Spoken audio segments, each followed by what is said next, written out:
Hello, everyone. I'm Ryan from RyansFortress and Megahit Media, and welcome to the third episode of the Megahit podcast. We have made it to number 3. So, yeah, nothing really interesting to talk about to start here. Got a pretty bland introduction, but yeah, we're here for episode number 3 of the podcast. So, hope you all are excited to hear my incredible thoughts. This is going to be a pretty fun episode. There's some big topics to talk about today in our movie and gaming segments. So this is going to be pretty fun. So yeah, welcome to episode 3, and yeah. So, by the way, real quick, before I start talking about the timeline, I do kind of want to talk about, like, we're listening to this podcast and stuff. Because right now, of course, I'm only releasing these on YouTube. I would, in the future, like to put episodes on Spotify and stuff. I haven't looked too much into that yet, but I would definitely like to do that. I don't want to keep putting these just on YouTube for forever. So yeah, just to let you know, I would like to put these on Spotify as well and some other like platforms. But yeah, for now we're just sticking with YouTube. I think it's a pretty nice, easier way to start. So yeah, let's get into what we're talking about today. As I said, not really a super interesting introduction. It's been a normal week pretty much, and so yeah, let's get into our timeline here. So here we go. Our movie segment. We are going to be talking about. I'm going to be talking about my 5 favorite animated movies. Actually, by the way, real quick, I don't really know if you can hear this. If you hear that kind of like creaking sound, I guess you might hear it throughout the video. That's just my chair, so don't worry about that. I'm sorry if you can hear it. But yeah, just to let you know, nothing weird's going on here. But so anyway, movie segment, we're going to be talking about my 5 favorite animated movies of the decade so far. So that'll be pretty fun. I love animated movies very much. And yeah, so we're going to be talking about my 5 favorite ones. And so that's our movie segment. Our video game segment, probably going to be pretty long. It's going to take most of the podcast, I would assume. And it is because I am going to be talking about, basically I'm predicting when I think some of Nintendo's biggest franchises are going to be getting their next, or for most of them, their just main games of this generation, what year, what time of year they're going to be coming out on the Switch too. So it's going to be a huge discussion. I have a lot of takes, a lot of ideas. So yeah. And then because those two are going to be bigger and going to take longer, I assume, our sports segment's just going to be pretty simple. Just talking about the Phillies. They've had a nice last like week's worth of games. So just going to be talking about them, talking about some other stuff in baseball. And yeah, so that is our podcast for today. So yeah, let's not waste any more time, guys. Let's just jump right into our good old news segment. Not a ton of crazy news to share today, but there's definitely some fun stuff to talk about. So of course, talking about box office, and the big thing this weekend, Weapons, the new horror movie, as well as Freakier Friday, both came out this past Friday, and Weapons, $70 million. $70 million opening beats out Disney and Freakier Friday's $44 million opening. This is not something I really expected, but and I have not seen either of these movies yet. I would really like to see Weapons because that looks really, really cool. But I have not gotten around to it yet. I'm going to be honest, because sometimes people ask me if I'm like a horror person or something, because I do like a lot of different types of movies. And people will ask me if I'm a horror person. And honestly, I haven't really watched any movies that are like really crazy horror stuff. I've seen a lot of like thrillers and stuff, but horror, there's not. I haven't really seen any like real like, especially newer horror movies that are like like objectively whatever terrifying. So I can't really say if I am or not. Apparently, this Weapons isn't like crazy scary, but it is still really scary. But I don't know. We'll see. I would still like to see it. It looks very, very good. And so yeah. So that is the box office. That's the main stuff going on with the box office. Moving on to some other stuff. So Shrek 5 was delayed 6 months until June 30th, 2027. This was news today as I'm filming this, just a day before I'm releasing this. But yeah, so Shrek 5 is now coming out on June 30th of 2027. And what's crazy about this is the current 2027 animated movie lineup, which looks right now includes Spider-Man Beyond the Spider-Verse, Frozen 3, the Bluey movie, and possibly even Incredibles 3, as well as a couple others. 2027 looks like it's going to be a crazy crazy year for animated movies. I mean, Spider-Man, that's like the one that for me. Spider-Man and Bluey, I'm going to be there like night before, night of, all weekend. You know what I mean? Like, I'm just going to want to keep going to see those because I feel like those like have to be good. Yeah, two completely different movies, but yeah. And then Incredibles 3, that's kind of like another one that's like up in the air. Like you never really like it could be 2027, it might be the year after, but yeah. Next up, kind of sticking with Disney there, Hulu is going to completely merge with Disney Plus by 2026. This is pretty interesting. Honestly, this doesn't really affect me that much because I don't watch a lot of Hulu, but the very like few things I do watch, really the only Hulu shows I've watched are Paradise and Only Murders in the Building, which are both already on Disney Plus as well. Or with the like subscription thing, I forget how it works, but it's whatever. But yeah, Hulu is going to, as a standalone service, basically not exist anymore, and all of that stuff is just going to merge with Disney Plus. And by the way, I didn't include this in here, but I also saw in a commercial just like an hour ago that apparently there is now a Hulu, Disney Plus, and HBO Max bundle. I think it's like $16.99 or something like that, which is pretty good. I mean, I feel like ESPN Plus was still a good bundle when I had that, but HBO Max is so many great things. I mean, honestly, in my opinion, I would say HBO Max and probably, I mean, I love Disney Plus and Netflix, but I'd probably go with Paramount Plus. Those are like my top, like those are where I watch all my movies. So I would probably say those two. So it's not a bad bundle. I think it's like $16.99 or something like that. So it's not a bad bundle. Going into some gaming news. So I'm actually going to switch the order on these because I think it makes more sense. So today, August 11th, the day I'm filming, marks the 25th anniversary of the original Paper Mario on Nintendo 64. And to celebrate, I finally decided to purchase an N64 copy of an N64 cartridge of the original Paper Mario game. So now I have 3 ways to play this game, but I always really wanted the cartridge. I want to play it on like a legit N64. And also another thing, kind of sticking with this as well. A couple days ago, I went to this retro video game store. I'm actually going to shout them out. It's called Classic Game Junkie. Pretty sure it's what it's called. In Glenside, Pennsylvania, which is about like 40 minutes from my house, right out of Philadelphia.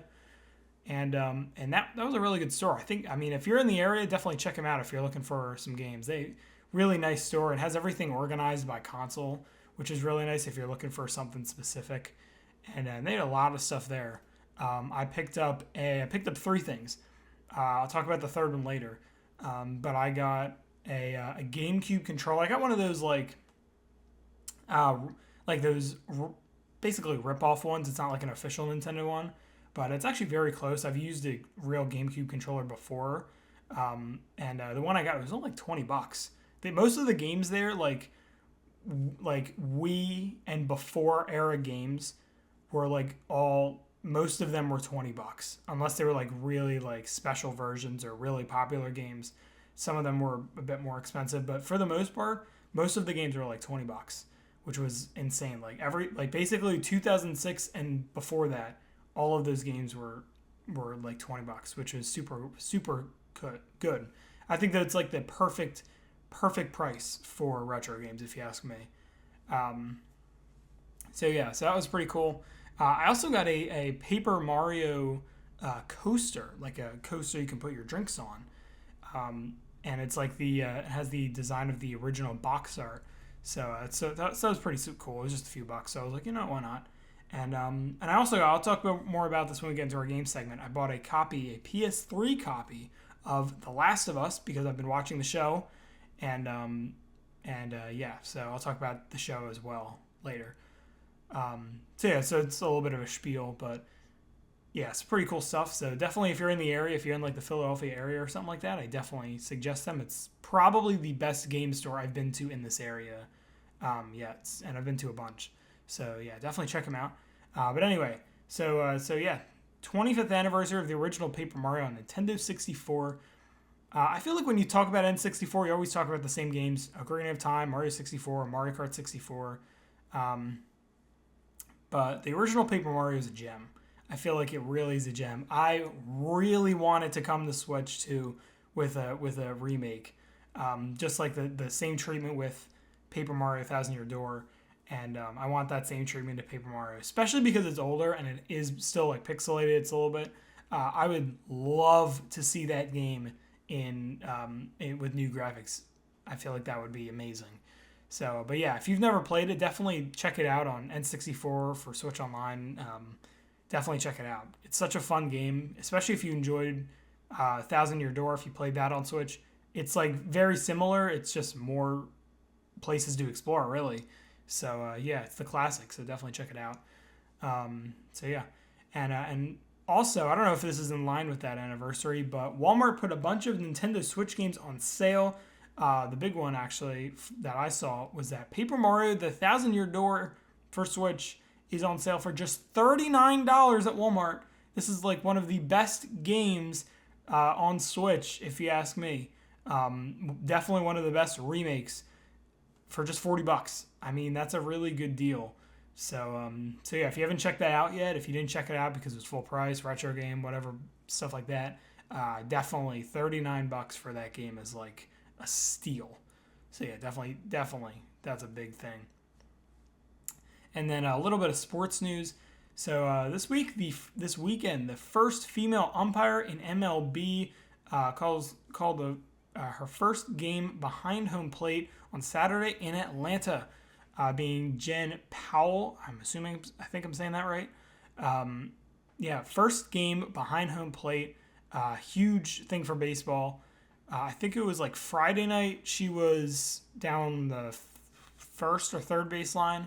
And then I think Saturday or Sunday, I think it was Sunday she was behind home plate. I think it was like Saturday she was in, and then Sunday, I don't remember. But yeah, this weekend, the Atlanta and Miami game, first female umpire, big deal. That's really, really cool. So yeah.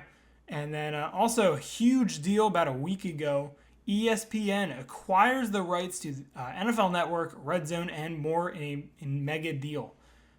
This is another huge deal for sports in general. All of this stuff now from one place. All from ESPN, and so it's super cool. So all this NFL stuff now you can just watch it on ESPN. So yeah, that's super cool. So that is our news for today. That is going to do it for that. And yeah, there you go. All right, so let's get into our movie segment. Moving on to talking about some movie stuff. So we're talking about in my opinion, the five best animated movies of the decade so far. all the movies from the beginning of 2020 until this very moment right now, in 2025. So yeah, so in total, 5.5 years worth of movies, and we've gotten a lot of great animated movies. Now, of course, I've not seen them all. I've definitely not seen all the animated movies, and specifically, I will say I am not a huge anime person or whatever.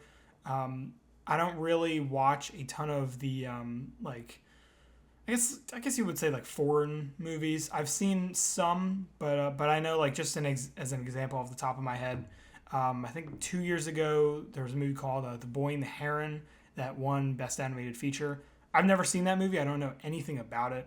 So kind of like those movies, either anime or just other movies from that aren't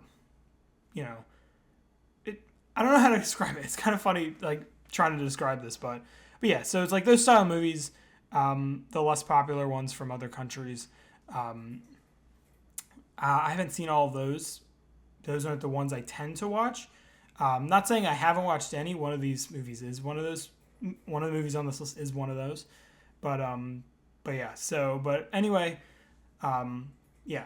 These are, of the movies I watched, my 5 favorites, as well as a couple of honorable mentions I'll talk about too.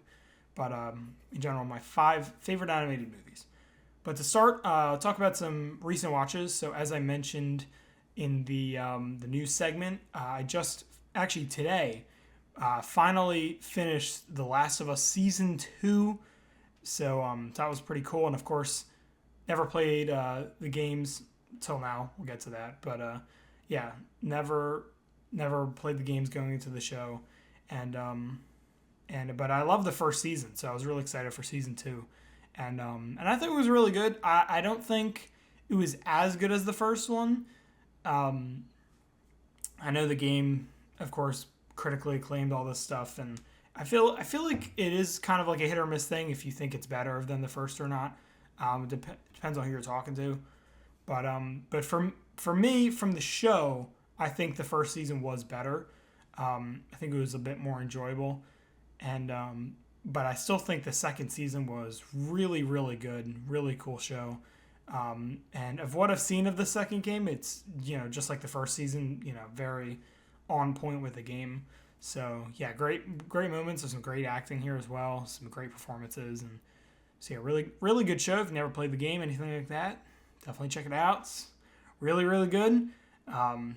So there's that. And then a recent movie I watched a few days ago, I guess, I watched Nobody for the first time. Never seen it, but it's kind of been a movie I've heard of before.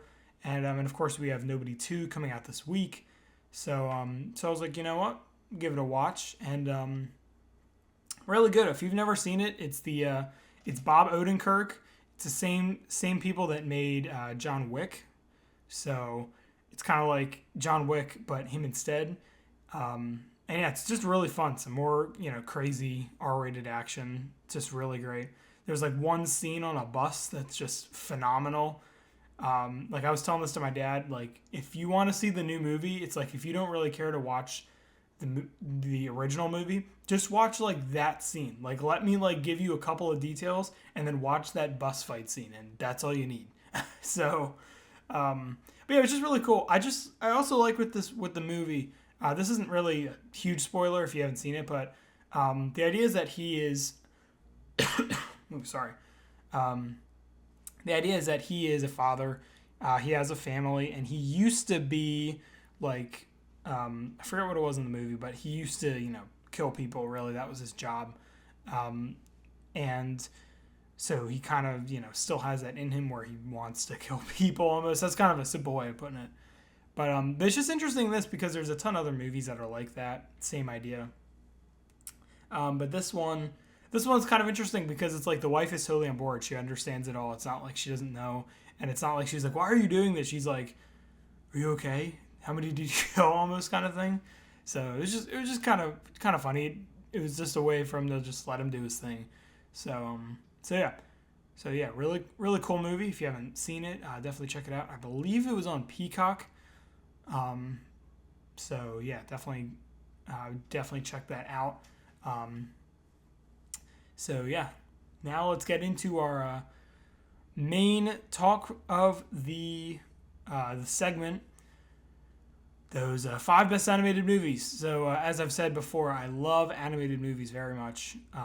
I've been a Pixar fan for ever, basically. I love those movies to death. I've seen pretty much all of them, at least a bunches of times. That was a weird way of putting that, but yeah. So I love animated movies. I've loved them since I was a kid, and so yeah. So there's something special about animation where you can tell these stories in a way that you can't in live action. The visual storytelling. You can do so many great things in animation that you can't do in live action. So yeah, of the last 5-6 years, from the beginning of 2020 until now, these are my 5 favorite animated movies. And this isn't a huge thing for the list, doesn't really matter, but I'm talking about animated, animated. I'm not talking about CGI. I know, just an example, it's from before this decade, but The Lion King. Oh, Jesus, I have something in my throat. It's fine. But The Lion King from 2019, it's a live action remake, but it's all CGI, so it kind of is like animation, but it's realistic animation almost. That kind of stuff I won't be including. I didn't really factor that all in going into the list, but yeah, just to keep that in mind. All right, so let's get started. At number 5 is from 2021, Disney and Pixar's Luca. This is probably one a lot of people are not going to put on their list. This movie just holds a very special place in my heart. Very, very special place in my heart. It's just one of those movies I just love to watch, and I think of the last 5 years, this decade really, just in general, Pixar movies really haven't done a lot to stretch the envelope. They really have not. They just haven't, like the older movies did. Their most recent movie, Elio, is a perfect example of that. It's just it's a good movie. It just doesn't do a lot to make it feel special and different. But I feel like Luca is a good example of a movie that does that, but it's still something that has charm and that makes it feel special in just the little things about it, not in the story or the concept behind it. It's a pretty simple concept, but I think when you put it all together, it's the little things that really make it special. So first of all, the animation here I think is really cool. It's like that. I think what people compare it to, it's the Aardman, I think it's what it's called. That kind of style of claymation animation, which has actually been copied, I feel like, in every movie since. But it kind of fits in well here, honestly, with this whole thing.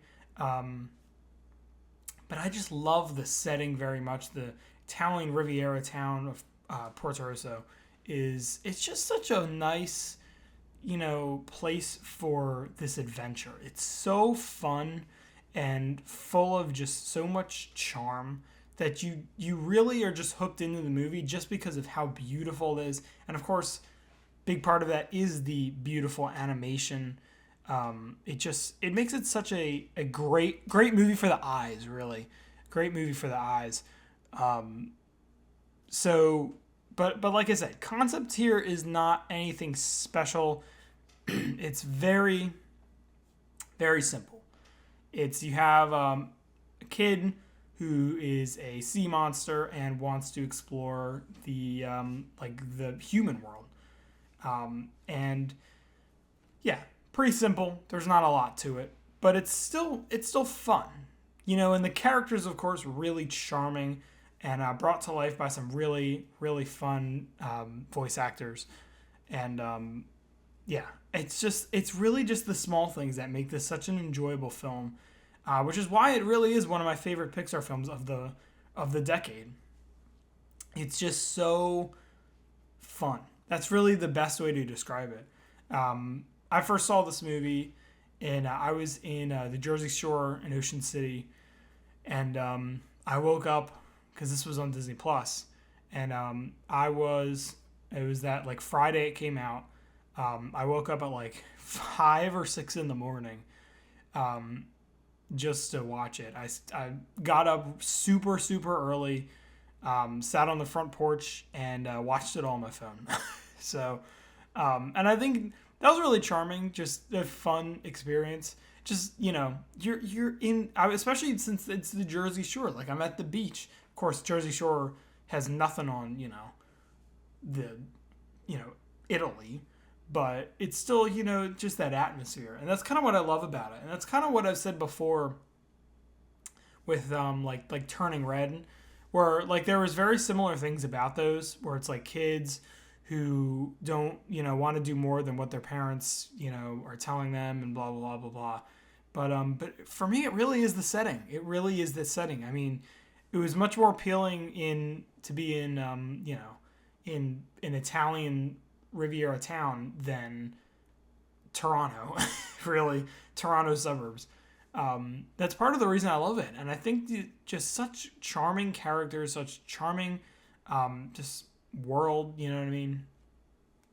So yeah, Luca's definitely up there as a favorite for me. It's kind of like one of my more like underrated, what I think is more underrated film, but I just love watching this movie. It's one I love watching all the time. So that's why that's on the list. And then number 4, film from last year that I had really no idea anything about it going into it. Flow. This is that foreign film I was talking about that is on the list.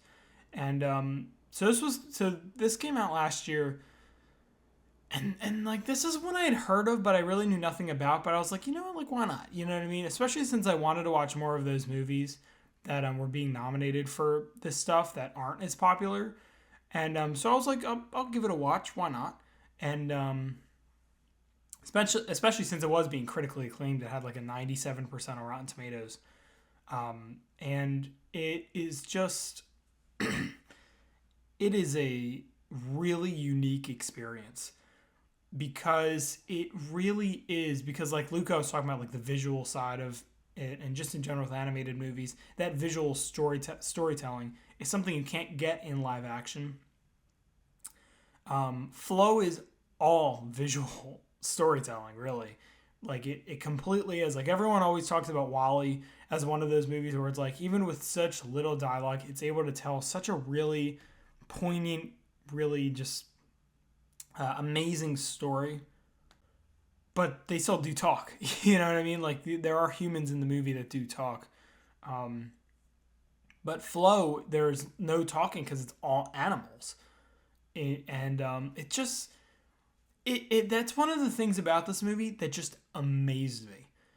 Like there literally is no talking. There is no dialogue, which is the thing that drives storytelling, people talking.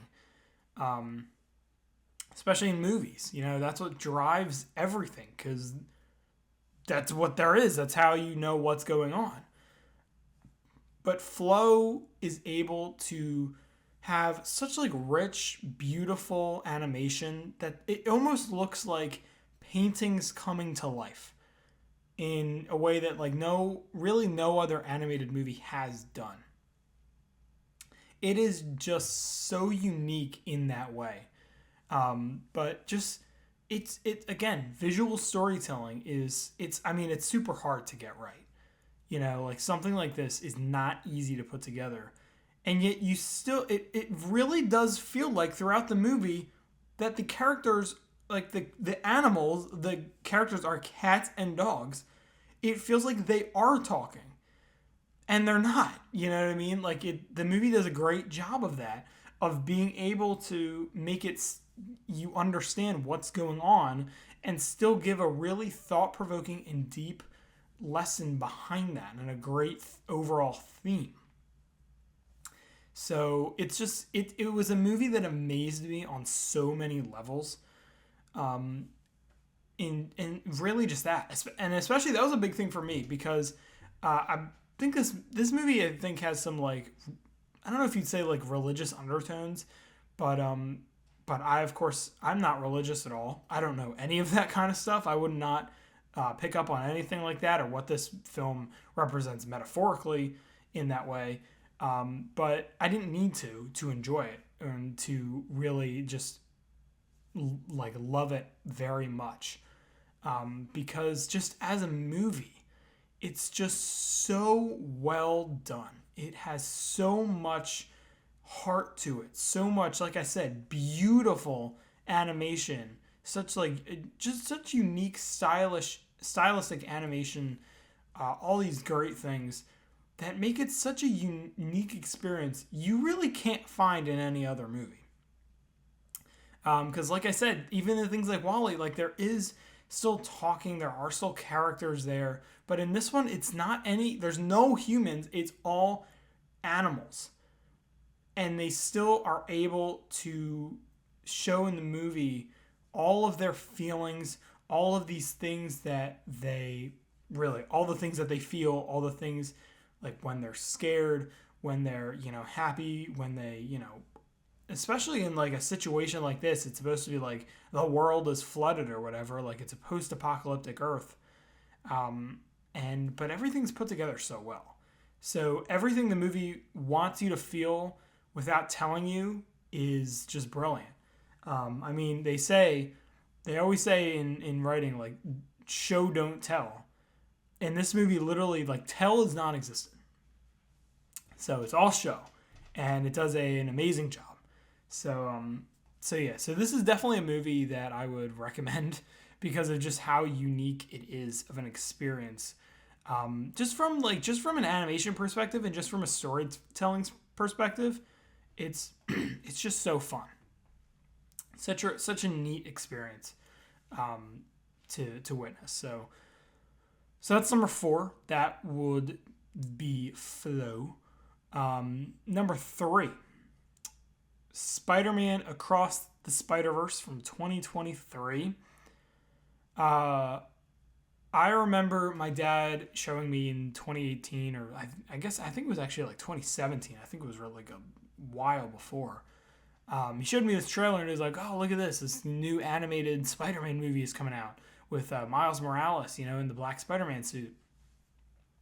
And I was like, "Oh, that's pretty cool. We're getting to see this pretty cool Spider-Man movie." And then, of course, the movie came out and was, amazing on so many different levels.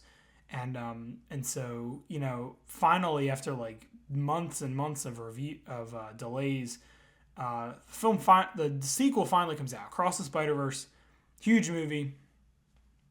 And in my opinion, I think most people are going to disagree with me on every level about this because this movie, I will tell you this. When I saw this movie in June of 2023, I was sick. I was not feeling well at all, but I was like, I still want to see this movie on opening night. So I mustered the courage to sit in a theater for 2 hours, 20 minutes and watch a movie. And I think the movie cured my sickness. No, I'm just kidding. But this is just a movie where it was like, wow. On so many different levels, you're like, wow. And every time I watch this movie, I just like it so much more because of just what it is and what it represents. I think there's like 2 ways you can go about making an animated kids movie.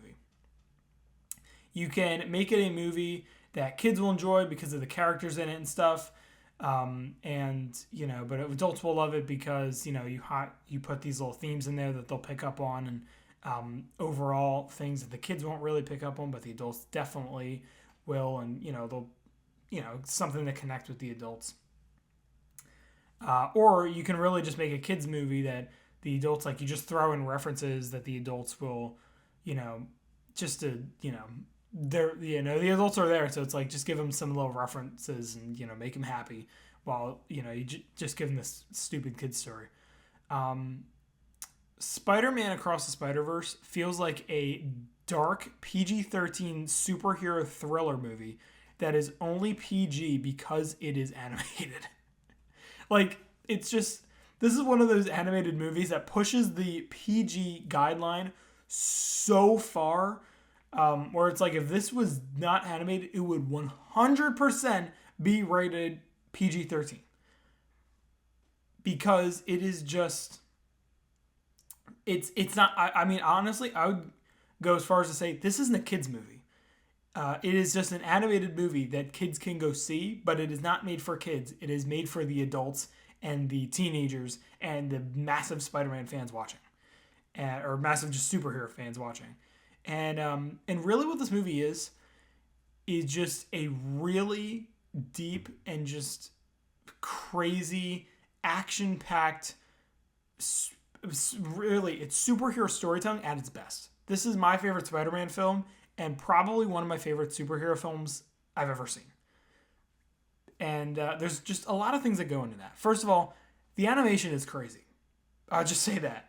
I think the first Spider-Man was really groundbreaking, because, you know, up to that point, all these big animated movies were all, you know, the Disney realism, and, you know, they were all trying to look super realistic and stuff. And Spider-Man was like, nah. Let's make it look like a cartoon or something. Let's make it look like a comic book coming to life.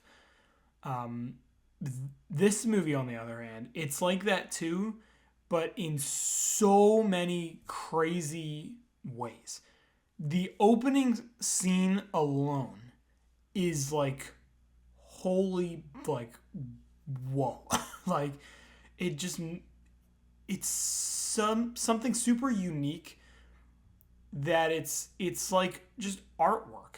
You know what I mean? It really makes it feel like it's not just a movie, it's artwork. It's something, and I think just the action is just so fast, so just exciting, so well done. It's really good. And then of course the storytelling is just something just really amazing, where you put it like deeper into these characters, even in more like a darker way. And then it kind of mixes that, throws them into this whole multiverse concept. And multiverse, I feel like there's very few movies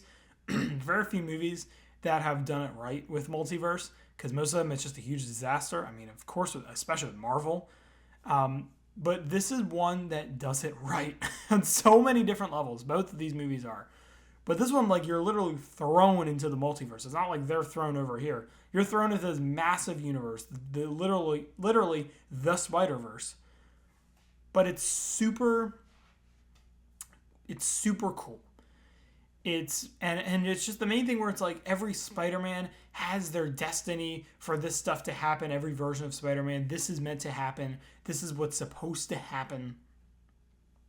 And it's like your uncle and your aunt, whatever, supposed to die. Your uncle's supposed to die.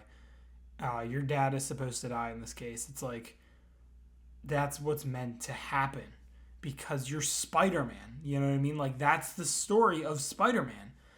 And it's so creative in that aspect. It just makes for such an incredible ending. This is just another thing where you're just like, holy, like, whoa. In every crazy sequence, every line that they deliver, it's like at the end of the movie, when Into the Spider-Verse, when he, you know, when he does the hey thing with Kingpin. I mean, that's just such a cool scene. You're like, oh my god, that was awesome. There is that kind of stuff all throughout this movie. It's like, oh my god, that's awesome. Oh my god, oh my god, oh my god, oh my god. It's just all over the place. It's hard to even like focus on one thing at a time. Like, this movie, you watch it and you're like, I need to see it again, because there's so much I didn't pick up on. And that's what makes it great. You know what I mean? So much complexity to it. So much there that you won't pick up the first time. That's what makes a movie great, in my opinion. The movies that are like that. So, yeah, phenomenal movie. If you have not seen this movie, I don't know what you're doing with your life, because it is simply amazing. So yeah, Across the Spider-Verse, I think it's the best Spider-Man film of all time. You could say whatever you want to say. It is far better than Spider-Man 1 and 2 with Tobey Maguire. Just saying. And it's better than all three Tom Holland movies. So, yeah. And Into the Spider-Verse, it is better. So, yeah, you can say whatever you want, but that is what I'm going to say. All right, number 2, Soul. This is a movie that, honestly, this is a movie that I watched first. And honestly, I didn't even get it when I first saw it. It was kind of iffy for a while. I remember liking it the first time I watched it, but then I was like, as I rewatched it a little bit more over the next, I guess, couple weeks because it was on Disney Plus, I kind of liked it less because I just didn't understand it. That's how deep this movie gets. It can be hard to understand, especially for me. I was only 11 years old. But this is one that really since then, every time I watch it, I just love it a bit more. And I think it's just, everyone says with this decade that there's really, Pixar just lost their spark. There's no movie that really comes to the level of their older movies. I think Soul is the only exception. I think Soul is just amazing. And honestly, when I look at people say these things about what it isn't, I'm like, I don't know what you're talking about. Because this is just such a really, really cool movie in so many ways. And it's probably the deepest Pixar movie to date in the thing it represents. It's just so amazing in that way, where it's really I remember they were saying at the time it was crazy, the main character literally dies 10 minutes into the movie, and that's really what this movie is. He gets his big shot and then he just dies, and it's really this movie is literally an answer for what's the meaning of life, kind of a thing. And this movie, I feel comes the closest to the answer to that question. Even in the end credit scene, they ask what is the meaning of life? And it's it's this movie that you're talking about. We already know the answer to life from this movie we just watched. So thank you very much. But this movie is phenomenal. I think it is just.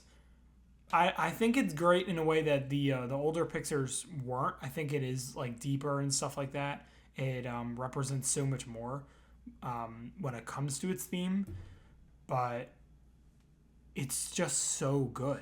It's so well made, and it's Pete Docter at his best. All of his movies, it's really just he really is able to tell such a creative and compelling narrative that's something so unique. Where you see him in The Great Beyond. And it's kind of a way for him to figure out, really, what is everything? What is the point of life? And then, of course, he gets to experience life in a whole different way, changes his whole perception on life. And it's amazing. You know what I mean? It's just amazing. And, of course, visually, it's amazing as well. There's so many great things to this that make it so visual. It's another visually demanding movie. But it really does master a lot of things very well. It's one of my personal favorite Pixar movies to date. In my opinion, it really is. It's just so good. Where it's another one of those movies you watch it and you just feel wow. That's what this movie does. It makes you just go, wow, that was something. That was so much more than I thought it was going to be. That's exactly what this movie is. It is something truly special, and it's really the closest thing we have to peak era of Pixar of this last decade. So phenomenal movie. If you watched it years ago and haven't really watched it since, didn't really care for it, give it a chance again, because it really is that good. Okay, so that was my number 2. We got one left on this list, but real quick, I do want to mention some honorable mentions, because there are a couple movies that I think are really great, worth talking about, that just didn't make the list. Starting off, last year we had The Wild Robot, which was really good. I think The Wild Robot was another one of those, it's a pretty cool idea where you have this robot that crashes on this island, doesn't really know anything. He just spreads kindness, really. He just spreads kindness to this island, and really connects with these animals. It is a pretty creative movie, and I also love just the concept of it. Of she can read their languages because she's a really like fancy robot. She's able to detect the animal's language and tell what they're saying. I think it's just a way that makes more sense than just Disney, where the animals just talk. So I really like that. We also had Inside Out 2. This is a movie that, in my personal opinion, it did not live up to what I wanted it to live up to. I don't think it lived up to Inside Out. I've kind of talked about this before. Kind of the thing I didn't really like about this movie, and the thing that I thought Inside Out, what made Inside Out better, was its villain. I think Inside Out was such a creative movie in so many ways, but one of them was just how the villain really was non-existent. It was an abstract villain of their feelings and everything that they represent. Whereas Inside Out 2 has kind of that same thing that they have to fight, only in this movie it's not abstract. It is actually represented by a true villain, being anxiety. So that's kind of a deeper kind of thing I didn't like about this movie. But it's not really something I didn't like about it, because I did like enjoy. Anxiety is a really funny character, but I think I do think that it was something that the first Inside Out film did do a bit better. But yeah, still definitely an enjoyable film, super creative, super well made, and yeah. And then the third honorable mention I have is the new K-pop Demon Hunters. I've already talked about this in my last podcast. Really phenomenal movie, phenomenal music, really fun characters, really stylish, great animation. Yeah, this movie has it all. It's just such a great experience. So those are my honorable mentions. And movies that did make the top 5, but I still think are phenomenal movies, especially K-pop Demon Hunters. That was one that was kind of like either that one or Luca. But yeah, so great movies. But at number 1, this is a very interesting, special movie to me. And this one is interesting, and in my opinion, the biggest chip in Oscars, at least of the last decade. Mitchell's vs. the Machines from 2021. This movie is just like amazes me for so many different reasons. I love this movie very, very much. This is really, of the movies that have come out in the last few years, this is probably the most recent by a lot that I have put into my list of favorite movies of all time, because I truly do love this movie. And yeah, so but I'll tell a story real quick of watching it. So I remember in like 2020, I guess, or 2019 maybe, I remember this film was announced with a little trailer, but originally it was actually called Connected. And it was, it might have been before COVID when this trailer came out. It was called Connected. It was, Sony Pictures. And I watched the trailer and I was like, oh, this seems kind of cool, but it's like, it's like a whatever. I was thinking like, oh, it's going to be just another Sony movie. Because those Sony movies, I feel like, for the most part, with the exception being Spider-Man, are usually pretty just whatever. So, but then, of course, 2021, it was announced because of COVID, it instead was put on Netflix, and name was changed to Mitchell's vs. Machines, which I actually saw like a few days ago. I think it was actually the original name for it before it was called Connected. I think it was originally called Mitchell's vs. Machines, and of course they brought that name back. And I think that movie that name definitely does make it feel a bit more exciting. And even when this movie did come out, I was still like, whatever. I was like, I think I just watched it with my family. We were just going to watch it one night, and I was like, okay, cool. And then the movie's over, and I was like, holy, like, oh my God. This is just such a great movie. And I think this is one of those great movies where it's like, really a concept that is relatable, realistic, where you have this, daughter going to college, but her parents are like, especially with her dad, they have a very, their relationship is kind of like, iffy just because they're completely different people and her parents don't really understand what she's doing with all this movie stuff. So it's very realistic stuff. And then, of course, you get this crazy robot apocalypse sci-fi, thrown in there. And it mixes incredibly well because they're going on the road trip to take her to college, and they end up being having to be the heroes to save the world. I love this movie with all my heart. I think it is so fun. The animation is so fun. It's kind of like with Spider-Man, where it was like a comic brought to life. That's what this movie feels like, that kind of thing, where it's so stylish and full of these crazy, like, just things happening all at once. Everything's happening all at once. It's really, really fun. And, of course, the characters are really fun as well. And I think this movie, after watching it for the first time, I'm pretty sure I watched this movie probably I think 5 or 6 times in a row within the next week after that.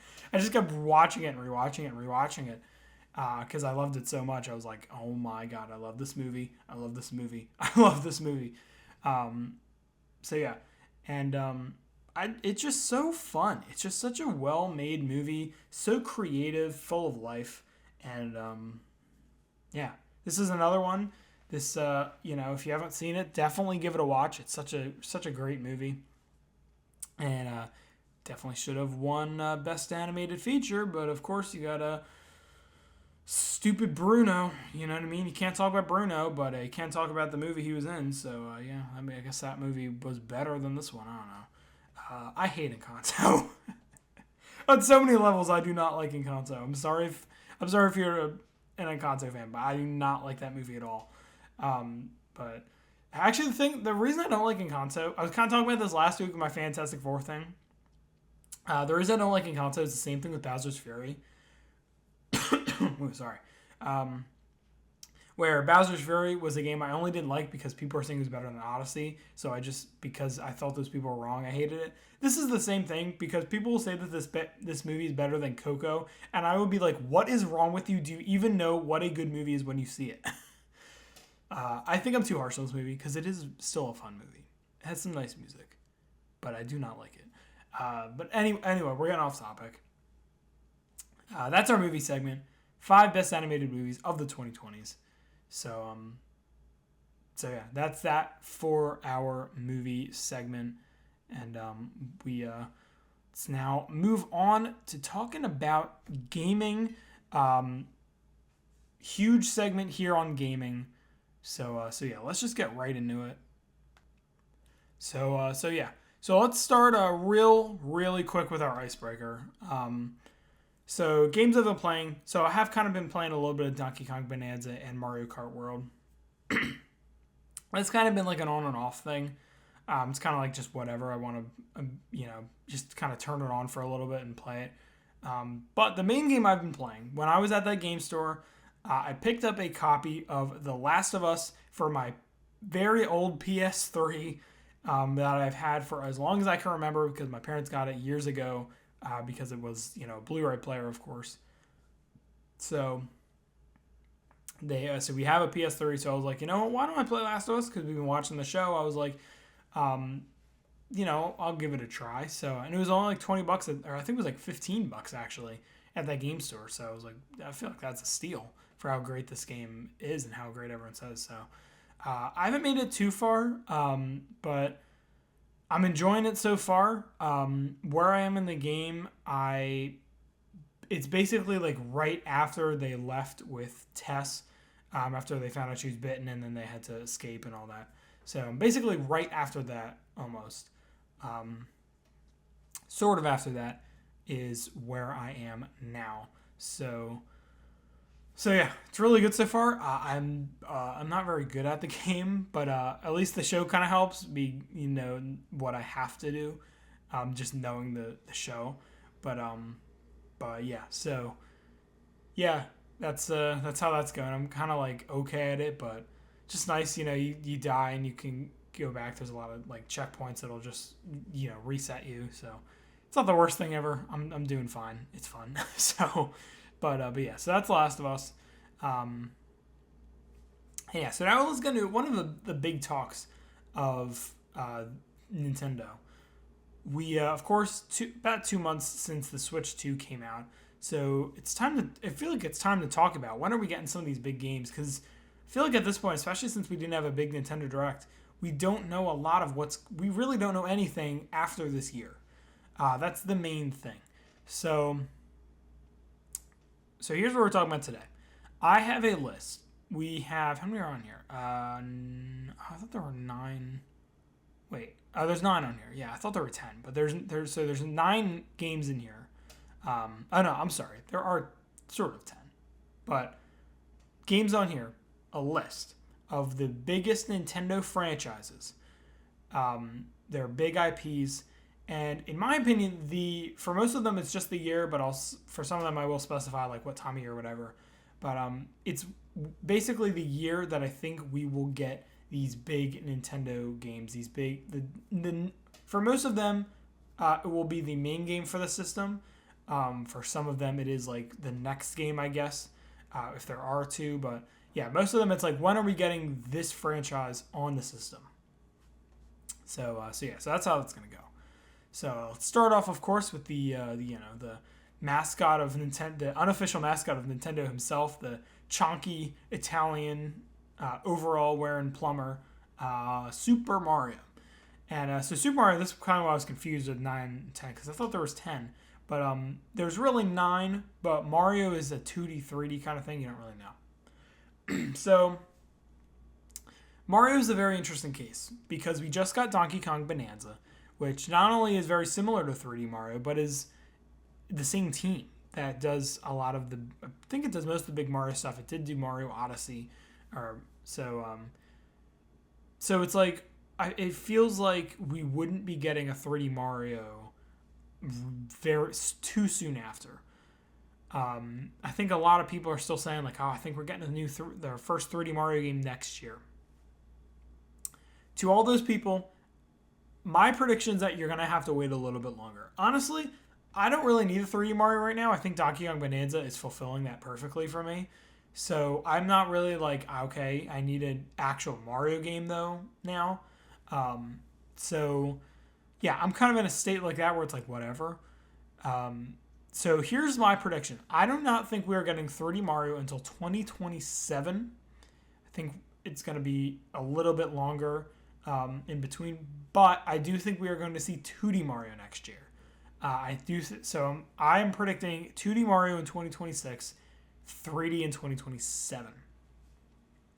2D Mario, I think, is an interesting case as well, but I don't think it's going to be like Mario Wonder 2. But it's not going to be. It's definitely not going to be the new Super Mario Bros. Collection. That is not happening. But yeah, I do think it is going to be different. It's not going to be new Super Mario Bros. It's not going to be Mario Wonder. It is going to be something different. Still something unique. But I do think it will kind of stretch the boundaries, if you will, of 2D Mario a bit more than even Mario Wonder did. But yeah, I think we will get 2D Mario next year, because I think it makes sense for 3D Mario to be in 2027, just because we just had Donkey Kong Bonanza. But I still think you do need that early Mario game. Like, I feel like it would be criminal not to have a big Mario game, like a big, like, actual Mario game, like not a spin-off, early in the life cycle. So I am predicting 2D Mario next year, and I'm predicting 3D in 2027. All right. Now, here's the thing that a lot of people are probably going to disagree with me. This is going to be very interesting. Because The Legend of Zelda is, in my opinion, it's another really interesting topic. in a lot of ways. So, when are we getting the next Legend of Zelda game? In my opinion, I do not think we are getting it for a little while. The date I am throwing around, that I've kind of been throwing around, honestly, since the console came out, 2028. Now, I know a lot of you are probably going to be like, wait, whoa. That's like they're one of their biggest franchises, like probably their second biggest, only behind Mario. Next game's not coming out until 3 years after the console comes out. That's honestly what I'm thinking, and here's why. First of all, Mario games tend to come out within the next year, like within the first year of the system,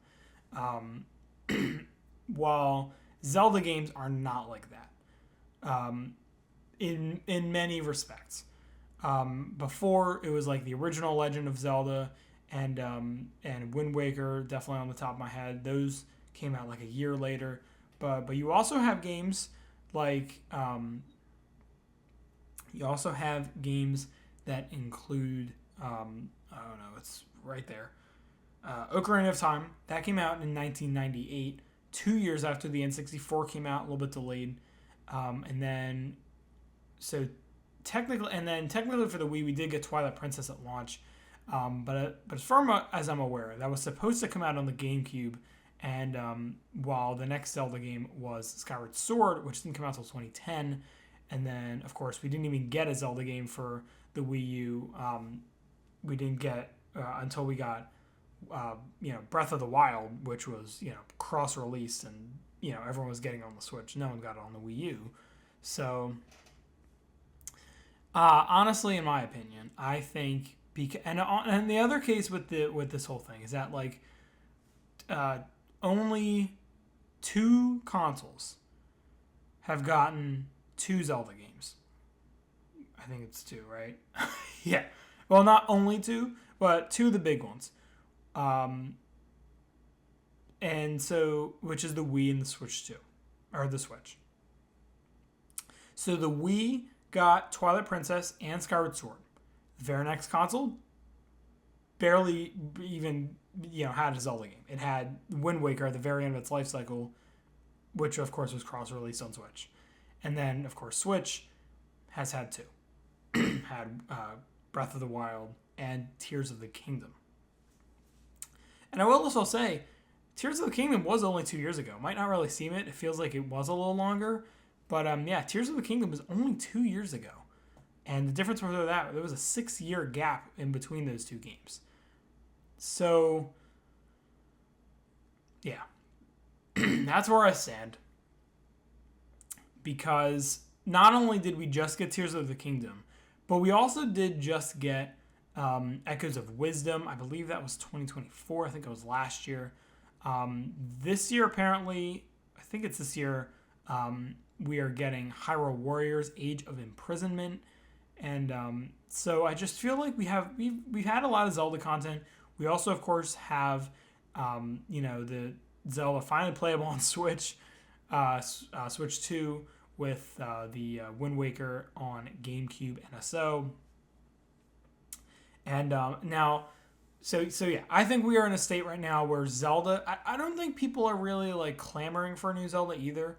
So, in my opinion, I really do not think we're getting a new Zelda until 2028. I think they're going to have the big Mario stuff going on and then move on to the big Zelda stuff. So, and of course, there's a couple other things that I think would come before. So, yeah, that's kind of the boat that I'm in right now. Now, saying that, however, that does not mean that I do not expect we could get something like another, kind of, I guess Echoes of Wisdom isn't really a spin-off game, but something kind of like that, where it's not really like in like the main series, but it's still like a Zelda game for the fans to give them something other than, Hyrule Warriors. Or I could just see them putting out another remake. Maybe they will finally give us Twilight Princess next year, or in 2027, something like that. So, So yeah, that's my stuff for Zelda. That's the big one here. That's my big prediction. Next up is Kirby. Honestly, I don't really know. I am kind of in a state where I don't. The Kirby's kind of like the, you know what I mean? Like it's like I don't really know because the last mainline Kirby game we had was, of course, Kirby and the Forgotten Land 3 years ago now. This now I do not expect one within the next like few months because we do have Kirby Kirby Air Riders on the way apparently this year, but honestly I think it's gonna be next year. So we do have a big Kirby game coming, at least within the next probably 6-7 months. So I don't think we're getting a new Kirby game soon. I actually think it's going to be very similar in the scheduling with the original Switch. I think we're going to first get a 2D Kirby game. Now, 2027 was the main one I was thinking, but I could see it coming in late 2026. I could see that as well. And then maybe like a year or two down the line, we get a new 3D Kirby game. So, yeah, so that's kind of the boat that I'm in. I think 2D Kirby would not... I don't think we're getting any Kirby game other than Kirby Air Riders within the next year, at least. I don't think we're getting anything within the next year. And I just don't think we're going to get a 3D game first. Like, I feel like we're going to get another 2D game, and then maybe even soon after, you could even say. Like, within the next year. Or not within the next year, but, like, at least more than a year later, we could see a new 3D game. So that's my thing for Kirby. Next up is Smash. This is a big topic. And in my opinion, I think we're seeing it in early 2027. So Smash Ultimate came out the holidays following the Switch launch, like the year after the 2017. So a little less than 2 years later. I think we're going to get, because I do have a couple of predictions of some fairly big games we'll get in 2026, and I think they're going to save, I think really they're going to use the second half of next year for Smash Bros. Hype, and then release Smash very early in 2027, maybe even January or February. That's kind of the boat I'm in. Where I do think it is going to be like that. I think next year, the second half of next year is going to be a big thing with Smash hype, really. And I think we're going to get it in early 2027. Next up, I don't really have a lot to talk about, honestly. This is kind of a topic that I think could also be talked about in, like, what could we see from a new Smash, especially with how big the last one was. So yeah, that's something else we can talk about as well. Next up, so this is actually a series that's been passed around a lot within the past couple of months since the Switch came out. Animal Crossing. Animal Crossing on Switch 2, people have been tossing that name around for a while now. And I do think it is going to be coming sooner than it did on the Switch. On the Switch, it came out in 2020, which was 3 years after the console came out. I do think it's going to be coming. It is going to be coming earlier than that. I actually think we're going to get it next year. I think next to 2D Mario and one other game I have on here, I do think it is going to be the big game for one of the big games for next year. Honestly, I see this as a pretty good summer title. I can see us getting like early 2026, like maybe this would be like the spring title, like April or something. Especially since the movie's coming out around then. I could see us getting 2D Mario then. And then maybe Animal Crossing like June or July, I think I could see. So, but I do think we are going to be seeing Animal Crossing next year. I don't know what it will be. I don't know if it's going to be, like normal Animal Crossing, or it's going to be something different like New Horizons was, where, there was no town, you built it yourself. I do think it's going to be similar in more aspects to New Horizons than earlier games, but I don't really know what form this game will come in. I think that's something we'll have to wait and see. But I do think we are going to be seeing that game next year. Mario Party. I also have this game in 2028. I think we are not going to be seeing a lot of Mario Party for a while. And honestly, for me, because like we have just had the Mario Party Jamboree, like we just had that thing come out, and or the Switch 2 edition just came out, the Jamboree TV thing. I'm sorry if you hear me clicking. But yeah, I was just clicking my phone on real quick. Sorry about that. But anyway, back to Mario Party. I think just because we just had that, I don't think we are going to get another like actual Mario Party game in a while. What I do think, however, especially because the next 2 years, I do think are going to be, with all the stuff I'm talking about, like I don't think it could fit in well. But what I could see. I could see I don't know if it would be Jamboree. I guess it would probably be. I don't really know, but I could see them doing something like with Mario Kart 8, where it gets a big thing of DLC, with a lot of more things in it, and then an actual new Mario Party in a couple of years. I could see something like that, but so yeah, I could see something like that. But yeah, that's just, not a lot to say on that. It's not one of the bigger franchises, but I am predicting we're not going to get a new Mario Party for a little while. Splatoon is the other big title, one of the other big titles I was talking about next year. So yeah, I think we're getting Splatoon next year. I think this is going to be another big summer title. This could be like right after the Animal Crossing game, maybe like August. And I do think we are going to see Splatoon 4 next year. Last Splatoon game was in 2022 with Splatoon 3. And I think we're going to see another one. I think this series is super popular, and I think we're going to see it earlier than or sooner than later. Yeah. I also predict this as another early 2026 title, probably right before the new 2D Mario. Being the new next Mario Sports game. I don't know what form it would come in. I don't know what sport it would be. I really, really want baseball, but I do think we're gonna get Mario Sports early next year. That's gonna be one of the first like big, decently big titles of the year next year. And finally, Luigi's Mansion 4 is coming next year as well. Next year, it might be a huge year if all of this is right.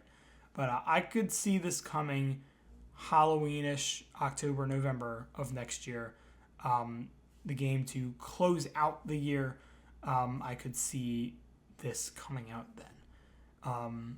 So we're actually running out on time a little bit. I think I talked more about movies than I thought I would, but I think that's pretty good. I don't think I have to go too in-depth with those. But yeah, that's what we're talking about with games. I think next year is going to be a big thing like that. But yeah, really it's just the Zelda and Mario things. That's the biggest predictions I have, and Smash.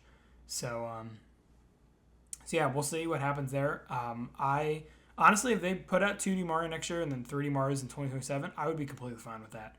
So yeah. All right, so we don't have a lot of time left, but I will talk a little bit about some stuff going on in the sports world because there is some stuff to talk about. So let's talk about our Fightin' Phils. So first of all, this weekend, Phillies swept the Texas Rangers in Texas. The last time the Phillies had won a game in Texas was in, I think it was like opening day 2015 or something they said, which is, a decade ago. So finally they're able to beat the Rangers in Texas, and they sweep them as they've been doing to us for the past many years. Really, really good series. Great team wins, as they've, Ben Davis likes to say. Oh, sorry.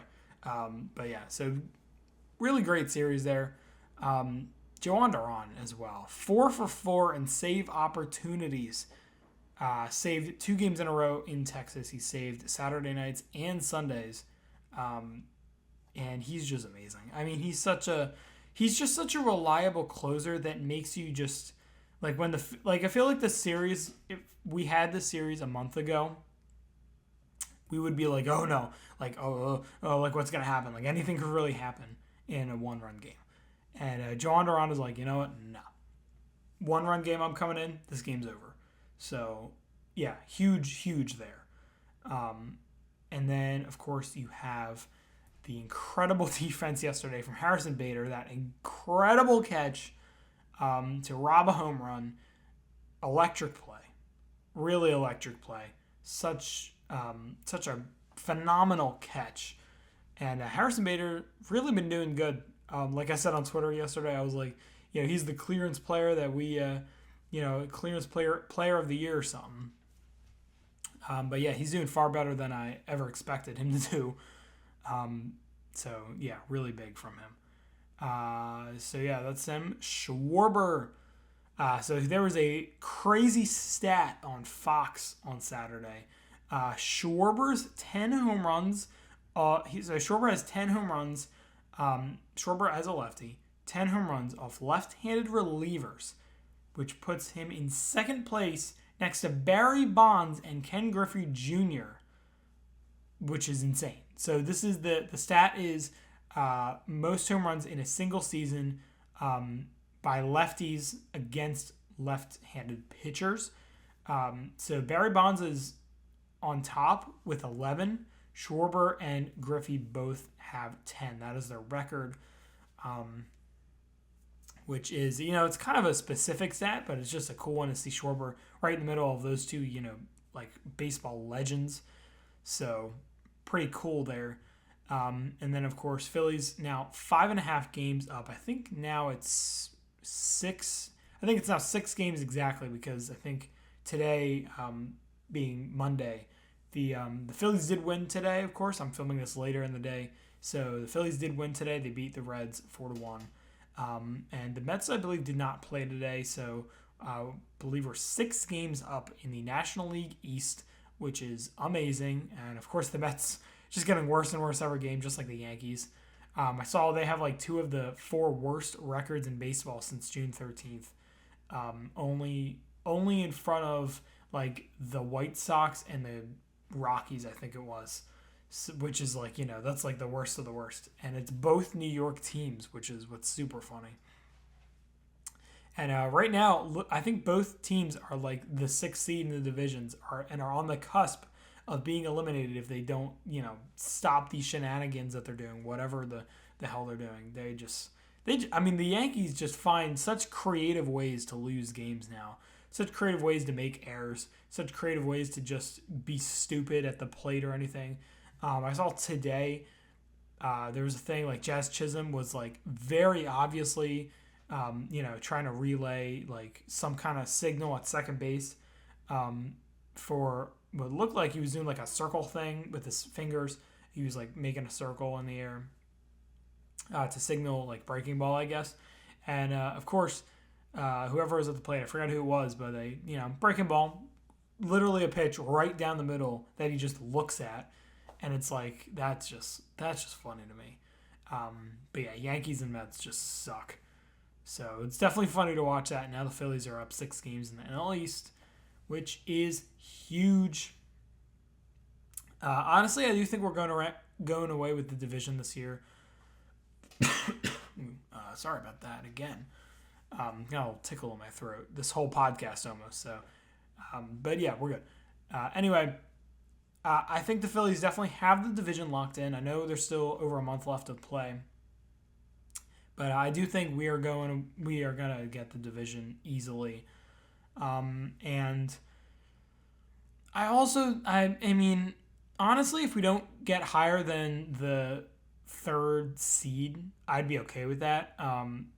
Because I think especially with last year, with the disaster that was getting that bye, it's like, you know what, like whatever. Like if we have to play the 6th seed, like whatever, we'll play them, we'll beat them at home. Yeah. So that's the whole thing there, and yeah, so that's really what's going on with the Phillies. Of course, earlier in the week played Baltimore, won 2 out of 3.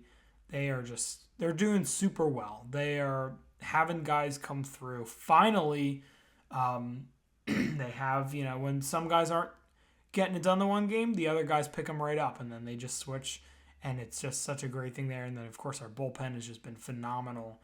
So yeah, that's how it is. It's how it's been for the Phillies. It's how it's been. So, and that's pretty much it. This is actually a little bit shorter than I thought. I think I had a bit more time with I think I misjudged the time that the gaming segment would take, but movie segment took a while because I love talking about those movies. But yeah, I think the games are just such a unique situation. So yeah, I think we're getting a Nintendo Direct sometime in early September, and we're gonna get some Mario content there. So, yeah, it's gonna be fun. Really, what I just want Paper Mario on things. So, yeah, I'm really hyped. And of course, I forget if I mentioned this or not. Not only did I get the Paper Mario cartridge today, but I also bought the Paper Mario: The Thousand Year Door disc. I have been wanting to play that game on GameCube, like the original version of it, for really since I played it on Switch last year, and of course I have a Wii and now I have a controller, so yeah, I am hyped up. That is coming later this week, and hopefully it will not break, and hopefully I did a good job of researching the guy that I bought it from on I forget where it was. I think it was on eBay, but I don't really remember. And the case, it's actually coming in. It's just the disc.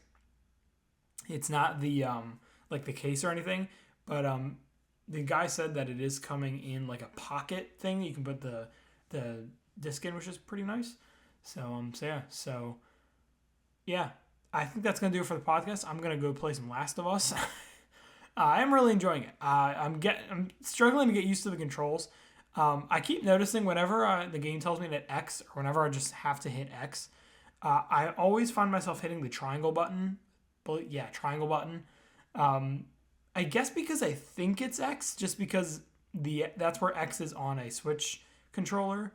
And I think it is funny. The main A button is now the X button. The X button basically is the A button, but it's not in the A button spot. That's where circle is, which is the B button. So it's flipped around. But I am getting used to it. We are doing okay. And I am destroying those clickers and those fireflies and soldiers, and it's very, very fun. So yeah, that is going to do it for this podcast. Thank you very much for listening. And by the way, I am still looking for movie recommendations in theaters. I still want to see Weapons. I definitely want to check that out. And Nobody 2 comes out this weekend. Definitely want to go see that. But yeah, anything you think I should see? Honestly, I'll kind of watch anything. I don't really have boundaries when it comes to what kind of stuff I watch. I mean, my favorite movies of this year are probably like Sinners, F1, and K-Pop Demon Hunters, which are like 3 completely different movies.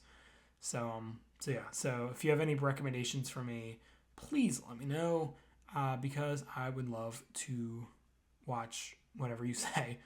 So yeah. So yeah, that's gonna do it for this podcast. Thank you very much for listening. I'm liking this Tuesday schedule for right now, so of course, next episode is coming out next week on August 19th. So yeah, definitely. Yeah, that's pretty much it. So thank you all for listening, and I hope you have a wonderful rest of your day. And yeah, I will see you in the next podcast. And yeah, see you, everyone.